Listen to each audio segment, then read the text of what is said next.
Bonjour à tous, bienvenue dans cette vidéo sur la partie 4 des jeux d'instruction du DSP. On va voir dans cette vidéo les instructions de branchement et de contrôle. Pour réaliser cette vidéo, je vais utiliser donc le support de cours comme son habitude, la liste des instructions du DSP et également Code Composer pour réaliser quelques exemples. Alors, cette vidéo donc elle traite sur les parties 3.4, 3.5, donc les instructions de branchement et d'appel à un sous-programme, et ensuite on fera les instructions de contrôle. Donc cette catégorie en fait on l'a déjà pas mal utilisée en TD et en TPE, donc vous allez retrouver des notions que vous avez déjà vues. Donc alors cette catégorie elle regroupe les instructions qui affectent le compteur ordinal PC, c'est-à-dire qu'on va pouvoir modifier l'adresse de lecture du programme en faisant des sauts, des boucles, etc. Je n'ai pas tout écrit les instructions que vous connaissez, justement j'ai écrit celles que vous ne connaissez pas forcément, mais je vais toutes les citer à l'oral quand même, hein. On va commencer par LB qui modifie le compteur PC avec l'adresse de l'espace mémoire programme spécifié. Donc LB c'est longue branche, c'est pour aller à une étiquette, tout simplement. Alors moi je l'utilise très peu, j'utilise plus BF pour branch fast. L'énorme différence entre LB et BF, c'est que LB saute directement à l'étiquette, BF saute à l'étiquette en fonction de certaines conditions qu'on a vues précédemment, TC, NEQ, GEQ, LEQ, etc. Vous mettez la condition que vous voulez. Si vous ne mettez rien en deuxième opérande, en fait, vous faites un saut sans condition. Donc ça revient au même que LB. C'est pour ça que moi j'utilise plus globalement BF que LB. Mais vous pouvez utiliser LB, il n'y a aucun problème. Justement, les branchements conditionnels, parlons-en. On a le BANS.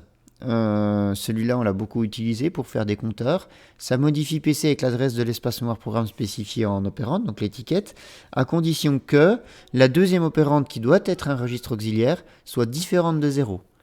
Sinon, si c'est pas le cas, si c'est égal à 0, on incrémente PC de 2, donc en fait, on va lire la ligne suivante. Et puis, alors, j'ai marqué B, parce que B fonctionne aussi, mais nous, on utilise BF, hein, on est d'accord. Ça modifie PC avec l'adresse de l'espace mémoire programme spécifié si, dans les opérandes suivantes, là où les conditions, vous pouvez en mettre plusieurs, sont vraies, hein. Voir le tableau des conditions, donc qui est dans votre fichier Excel. Sinon, eh bien, si les conditions sont fausses, on va simplement incrémenter PC de 2. Attention, pas d'option d'adressage indirect. Vous ne pouvez pas redéfinir l'étoile avec B et BF. Mais ça, on ne le fait pas en IF40. On va faire un petit exercice pour mettre ça en application, qui est d'additionner les valeurs d'une table de 100 mesures. Et puis, le résultat de l'addition, on va le stocker dans la variable résulte. Et ensuite, on va calculer la moyenne des 100 mesures. Alors, je vais vous montrer pas mal de petits trucs à travers cet exemple. Donc, on va passer sur Code Composer. Et voilà l'exemple que je vous propose. Donc je l'ai mis dans un petit sous-programme que j'appelle cours, qui est ici. Alors je vais prendre une table de 100 cases. Donc j'ai déclaré une variable table de 100 cases. Je vais prendre une valeur mesure pour vous montrer un petit peu le résultat de l'addition. Et je vais prendre une variable moyenne pour vous montrer le résultat de la moyenne. Pour réaliser la moyenne, je vais faire simplement la division par 100 de la somme des cases. Donc je vais avoir besoin de diviser par 100, je vais avoir besoin d'une variable dividende pour pouvoir réaliser ma division, comme on l'a vu dans une vidéo précédente. Ok, donc je démarre. Je vais utiliser un pointeur pour pouvoir me promener dans ma table. J'ai choisi XAR1, donc je charge XAR1 avec l'adresse de table. Je vais utiliser un compteur parce que je vais vous montrer l'utilisation du BANS ici, et j'ai décidé de prendre XAR2. Donc comme j'ai 100 cases, je vais le charger à 99. Et puis j'ai besoin de réaliser une division par 100, donc je vais utiliser un dividende. Là j'utilise l'adressage direct, donc je charge la page de dividende, move wdp dividende, et puis pour diviser par 100, eh bien je vais charger dans dividende le nombre 100.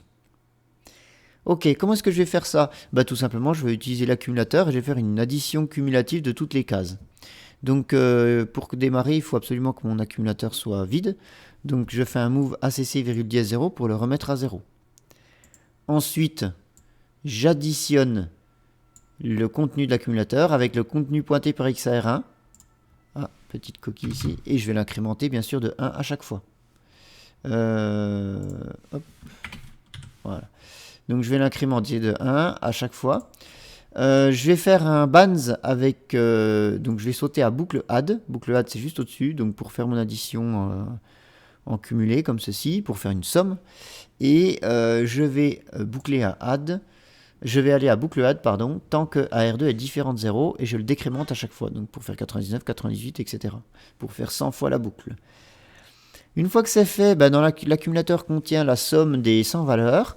Je vais les stocker dans mesure. Donc je charge la page de mesure et puis je déplace le contenu d'accumulateur dans mesure. Enfin, je fais la moyenne. Donc dans l'accumulateur, il y a toujours cette somme. Et pour faire la moyenne, je fais une répétition de 15 fois de l'instruction subcu en divisant donc l'accumulateur par le dividende que j'ai placé dans la variable dividende, c'est-à-dire 100. Je prends le résultat, je le mets dans la variable moyenne, dans l'adressage direct, donc je charge la page de moyenne, et puis je transfère le contenu de l'accumulateur vers moyenne. On y va, on va tester ça. Alors, j'ai une petite erreur, mais ça concerne un autre exemple qu'on verra tout à l'heure. Je vais donc le mettre pour l'instant en commentaire. Allez, c'est parti, on lance la session de debug. Ok, donc je vais charger la page de table, ici. C'est la première chose que je fais, je vais donc regarder ma table. Alors, petite remarque. Vous voyez dans ma table, j'ai des nombres qui peuvent être assez élevés, par exemple celui-là, F0, A8, etc. L'addition et surtout la division que je vous propose là, elles sont sur 16 bits. Donc ici, mon programme risque de ne pas fonctionner. Pourquoi? Parce que si la somme des 100 cases dépasse 16 bits, eh bien déjà quand je vais stocker dans mesure, je vais stocker que 16 bits, donc je vais stocker les 16 bits de poids faible de l'accumulateur, et ensuite quand je fais la division, je vais faire la division avec 16 bits. Donc forcément ici déjà, mon programme ne va pas marcher. Je vous montrerai après, on va remplir avec des 1 pour voir que ça fonctionne bien. Mais ça permettra de se donner une bonne idée du fonctionnement. Alors, première chose qu'on fait, on va charger XAR1 avec l'adresse de table. On y va, XAR1 prend 780 qui est l'adresse de table, pas de souci. On charge XAR2 avec 99, on va le mettre en décimale ici. Ok, pas de problème. Et on charge 100 dans dividende. Ça fait 0x64 en hexadécimal. 100 c'est en décimale ici. Je remets l'accumulateur à 0. Ok, il est vierge. Et là, j'additionne l'accumulateur, donc 0, plus le contenu pointé par XAR1, c'est-à-dire 60, 28 ici. Et j'incrémente XAR1. J'y vais. Je me retrouve bien avec 60, 28. Et cette fois-ci, j'ai incrémenté XAR1 780 pour aller sur la ligne suivante. Alors du coup, là, AR2 étant différent de 0, puisqu'il est égal à 99, je vais à boucle add, je le décrémente de 1, donc 98, et je suis revenu là, nickel. Donc je vais faire ça plusieurs fois, je vais faire l'addition, etc. Et on voit qu'à chaque fois, AR2 se décrémente, et là j'ai la somme qui se crée ici, avec AR1 qui se promène dans le tableau.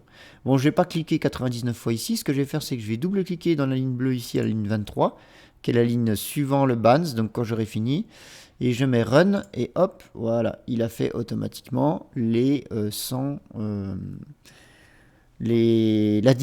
des 100 cases, et je peux voir le résultat ici. Alors je vois que le résultat dépasse 16 bits, donc quand je vais stocker dans mesure ici, je charge la page, je stocke dans mesure on voit qu'il prend les 16 bits de poids faible, c'est-à-dire 69 7A. Bon, c'est pas grave, du coup, vous ne serez pas étonné, la soustraction, la moyenne avec la division va être sur 69 7A. Donc j'y vais, je répète 15 fois subcu, et ici, je trouve poids faible, le quotient de cette division, donc 69 7A par 100, et ça me donne à 76 des 0, pardon. Je prends le résultat et je le mets dans moyenne. Voilà, j'ai effectué la somme de 100 cases et j'ai divisé par 100. Enfin, donc j'ai fait la moyenne de cette table de 100 cases. Alors là, encore une fois, hein, ça ne fonctionne pas parce qu'on a des nombres trop grands. Donc ce que je peux faire en fait, c'est que je vais forcer ma table à une certaine valeur. Donc là, la longueur c'est 100. Et on va la forcer avec des valeurs à 1. Voilà. Donc là, j'ai mis des 1 partout. Donc, et on va recommencer. Donc je charge mes différents pointeurs, etc. Je mets mon accumulateur à 0. Et là, maintenant, ma somme, si je mets run, eh bien, j'ai bien 64 en hexa, c'est-à-dire 100 en décimale. Donc j'ai fait la somme des 100 cases. Hein. Je stocke ça dans mesure. Dans mesure, je me retrouve bien avec 100, ici. Et lorsque je vais faire la moyenne, vous voyez, la moyenne me donne bien sûr 1, 100 divisé par 100. Et je récupère la moyenne dans moyenne. Donc ça fonctionne très bien du moment que la somme ne dépasse pas 16 bits. Okay. Alors si la somme dépasse 16 bits, eh bien c'est toujours possible. Hein. Il vous faudra faire une division sur 32 bits par 100. Donc en fait, on ne l'a pas vu en IF40, c'est pour ça que je ne vous la présente pas, mais c'est tout à fait possible de le faire dans le DSP. Voilà pour ce petit exercice finalement qui résume. Alors là, on a vu l'instruction de branchement avec le BANS, mais vous avez vu que ça fait un petit résumé de tout ce qu'on a vu jusqu'à maintenant dans les instructions. C'est un bon exercice par exemple qui pourrait tomber en examen. Ensuite, on a les appels au sous-programme. Attention, c'est très différent du branchement des B, hein, parce que là, on utilise le terme C pour call, et qui est très différent, vous allez voir. Donc LC, c'est quelque chose que j'utilise énormément, là, ne serait-ce que dans mon programme. Hein. Vous voyez, j'utilise un LC dans le programme principal pour sauter à l'étiquette court. En fait, ça saute à l'étiquette et ça va lire le programme jusqu'à ce qu'il trouve LRET pour long return. Et ensuite, il va revenir à PC plus 2 sous LC. PC plus 2 sous LC, c'est la ligne du dessous, en fait. Donc LC incrémente de PC de 2, sauvegarde PC dans la pile, modifie avec l'adresse de l'espace mémoire spécifié. Donc nous, c'était court, là. Et le sous-programme appelé doit se terminer automatiquement par LRET. D'ailleurs, LRET, j'en parle, il y en a deux de LRET, en fait. Il y a le LRET qu'on utilise, nous, classiquement, qui va restaurer PC à la valeur stockée en haut de la pile. Donc là, il n'y a pas de souci, hein, je retrouve mon sous-programme, enfin mon programme principal. Hein. Donc ici, ici, je saute à court et je vais revenir en dessous de court, donc ici à fin LB fin, une fois que j'ai trouvé LRET. Et LRET E me permet de restaurer, donc revenir à mon programme et en plus autoriser les interruptions. Bon, on ne fait pas d'interruption en IF40, donc c'est pour ça que vous ne me verrez jamais l'utiliser. Et j'utilise que LRET. Alors, petite remarque en plus, vous avez vu ce que j'ai mis restore PC, donc ça c'est pour revenir à la ligne du programme, avec la valeur stockée en haut de la pile. Et je parle de la pile justement, parce que lorsque vous faites un LC, et ce n'est pas le cas lorsque vous faites des branches, hein, eh bien je vais sauvegarder l'ensemble de mes registres du microprocesseur, donc l'accumulateur, AR0 jusqu'à AR7, etc., et je vais aller sauter à court. Et ici, dans le cours, par exemple, je modifie AR1, je modifie XAR1, je modifie XAR2. Lorsque je vais revenir ici, eh bien XAR1 ne vaudra pas table, XAR2 ne vaudra pas 99. Ils vont reprendre leur valeur initiale.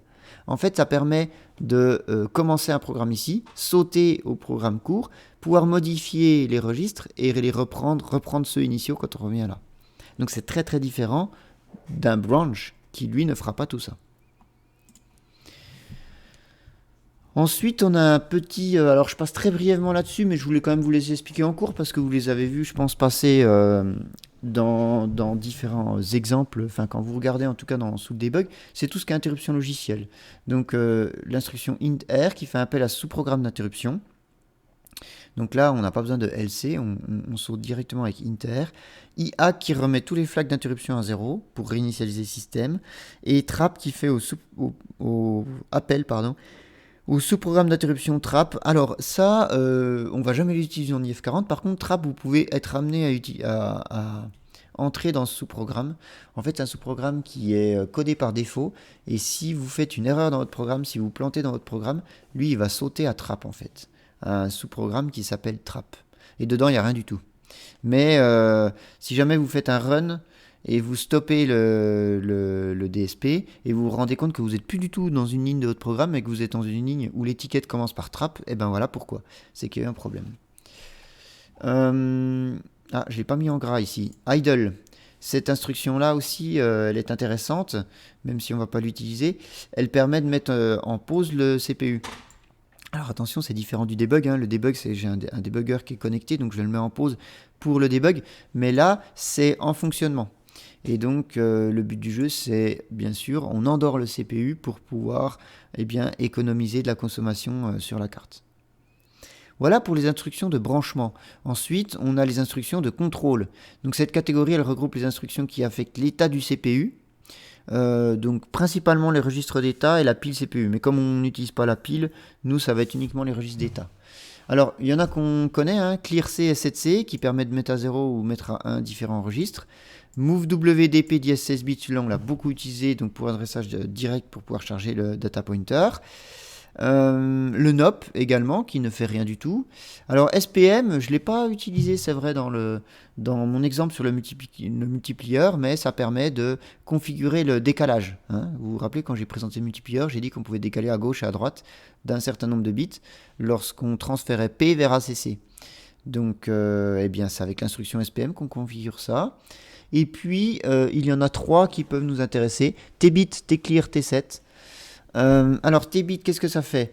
Eh bien, ça recopie un bit d'une donnée en mémoire dans le bit TC du registre ST1. En gros, ça va tester le numéro de bits que l'on veut, qu'on va spécifier dans l'opérand d'un certain registre. Et ça va mettre le résultat. Si le bit vaut 0, ça met 0. Si le bit vaut 1, ça met 1. Tclear, ça recopie l'état du bit. Et en plus, ça met le bit à 0. Donc ça va le forcer à 0. Et T7, ça recopie l'état du bit. Donc je vais pouvoir tester le bit. Et ça met le bit à 1. Donc ça peut être utile très ponctuellement, on va dire. Et puis ça peut être utilisé aussi pour mettre des bits à 1 et à 0. Moi j'utilise plus pour faire ça. Si je veux forcer uniquement le bit d'un nombre à 1 ou à 0, je peux utiliser, pas d'un nombre, mais d'une case mémoire, je peux utiliser tclear et t7. Un petit exemple de tbit, puisque on va pouvoir être amené à l'utiliser. Alors, 2 petits exemples que je vous propose de travailler ici à la maison. Donc, je vous laisse mettre la vidéo en pause, regarder un petit peu comment tbit fonctionne et revenir. Ok, c'est bon. On va regarder ensemble comment tbit fonctionne. Donc, je vais prendre ma liste d'instructions. Je vais aller sur tbit. Donc tbit, il y a deux choix d'opérandes là. Nous, on va jamais utiliser avec t, avec le multiplier, on va toujours utiliser l'autre. Donc tbit, première opérande, je mets une variable, toto, a, b, etc. Et ensuite, dièse-bit, c'est le numéro du bit que je vais tester. D'accord? Et ça va tester le im-bit avec i ici de log16, tout simplement. On fait un petit exemple. On va reprendre cet exemple-là. Tbit dièse 300H dièse 2. Dans dièse 300H, il y a 4D, C8. Et ici, on va tester le bit numéro 2. Donc, je vais prendre un petit bloc-notes pour vous montrer ça.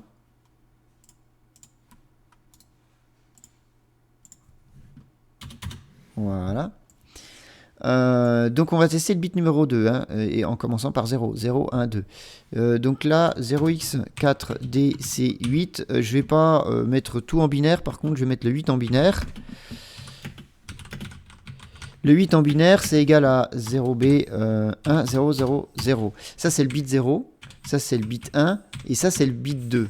Donc, c'est celui-là qu'on va tester. D'accord? Et comme le bit 2 est à 0, eh bien, TC va être égal à 0 après l'utilisation de tbit.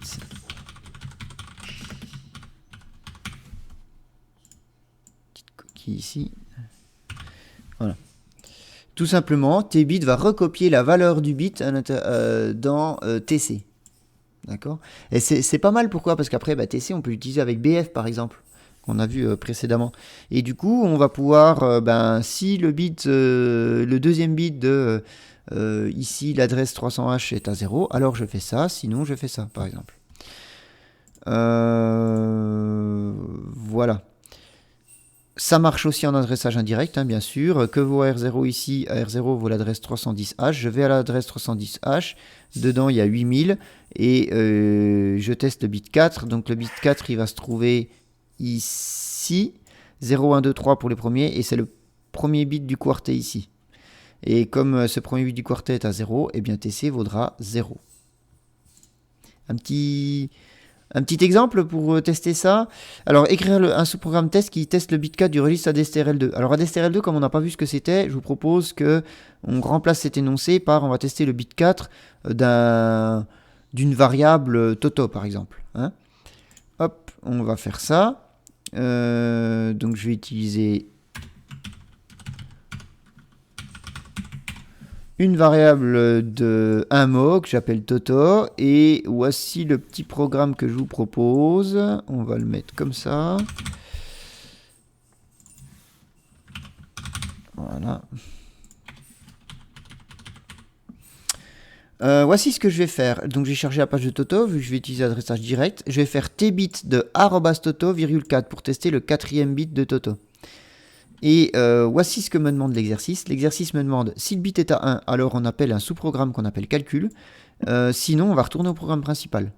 Donc, oula, je vais un peu vite, excusez-moi. Hop, ici. Donc, je teste le 4e bit de Toto. Si le bit est à 0, TC est égal à 0. Si le bit est à 1, TC est égal à 1. Donc, ce que je fais après, je fais un branch fast. Je vais aller à boucle. Et je vais aller à boucle si le bit est à 0. Donc si le bit est à 0, qu'est-ce que je fais? C'est marqué dans l'énoncé, je ne fais rien du tout. J'arrête. Donc je vais sauter à LRET. Sinon, si le bit est à 1, je vais à la ligne du dessous. Et la ligne du dessous, qu'est-ce que je fais? Eh bien, je lance le programme calcul. LC calcul.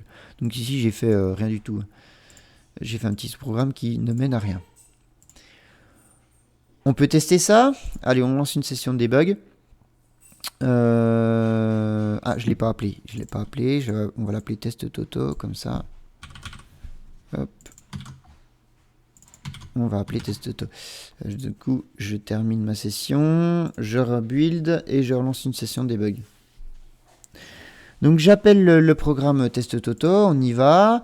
On va regarder ici Toto. Alors pour les besoins de la science, on va s'amuser à mettre FFFF, voilà, comme ça je suis sûr qu'il va sauter.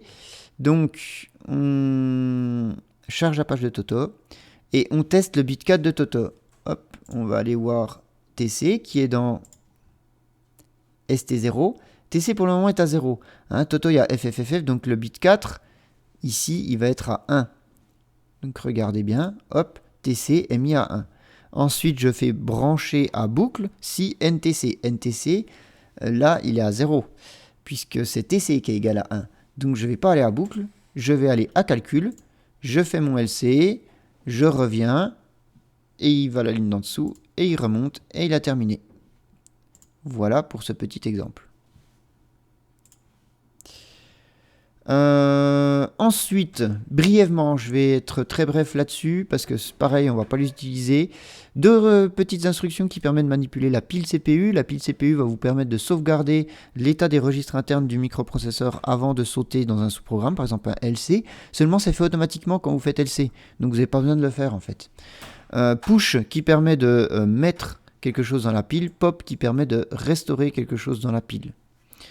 Je vais quand même vous montrer brièvement les opérandes que vous pouvez faire avec ça. Donc on va prendre l'exemple du push. Le push, on voit que je peux faire push ACC, donc je stocke l'accumulateur dans la pile. On peut définir une fourchette ARN ARM. Par exemple, si je mets AR0 2.AR7, ça va stocker tous les registres internes de AR0 à AR7 dans la pile. Attention, ça stocke AR, pas XAR. Donc uniquement la partie basse. Je peux faire pareil avec la partie haute. Et puis on voit qu'il y a pas mal d'autres choses que je peux mettre dans la pile. Enfin, je termine par ça. Il y a des instructions qui permettent de transférer directement une case mémoire vers une autre sans utiliser l'accumulateur comme on l'a vu précédemment. C'est le cas par exemple de PRID. Alors PRID, attention, le P c'est pour programme. Donc ça permet, ça lit une donnée dans la mémoire programme et ça la stocke dans la mémoire data. Donc vous êtes capable de sortir une ligne du programme et de la mettre dans la mémoire data. Ça peut vous être utile si jamais. PWrite, ça écrit une donnée issue de la mémoire data et la stocke dans la mémoire programme. C'est l'inverse. Alors ça peut être intéressant si jamais vous faites un programme où c'est que dans votre programme, vous voulez que des lignes de code soient modifiables à la volée par des résultats de calcul. Alors c'est très très rare d'avoir à faire ça, mais c'est comme ça par exemple que marchent les mises à jour de programmes de certains téléphones portables ou microcontrôleurs, etc. Ça va les réécrire dans la mémoire, un nouveau programme sans avoir à connecter un PC et lancer une session de debug, etc. comme on fait. Et puis, un qu'on a fait en TD, qui est beaucoup plus... Les deux premiers, on ne l'utilisera jamais. Celui-là, vous pouvez être amené à l'utiliser, même si on a vu la technique avec l'accumulateur. Move log16 0.2.16 bits, ici, là. Ça copie une donnée de l'espace mémoire data vers une autre adresse. Donc, ça permet de transférer des éléments d'une table à une autre, comme on a pu le voir dans l'exercice du TD. Voilà, cette vidéo, donc c'est la 4e partie, ça conclut les différentes instructions qu'on retrouve en assembleur. Donc bien sûr, vous avez vu, je ne les ai pas toutes montrées. Il y en a beaucoup d'autres que vous avez le droit d'utiliser. Ce n'est pas parce que je ne vous ai pas montré une instruction que vous n'avez pas le droit de l'utiliser, du moment que vous l'utilisez correctement, bien sûr. Et également, si vous avez des questions sur des instructions que je n'ai pas présentées, je me ferai un plaisir de faire une petite vidéo avec des exemples pour vous les présenter. Voilà, je vous remercie.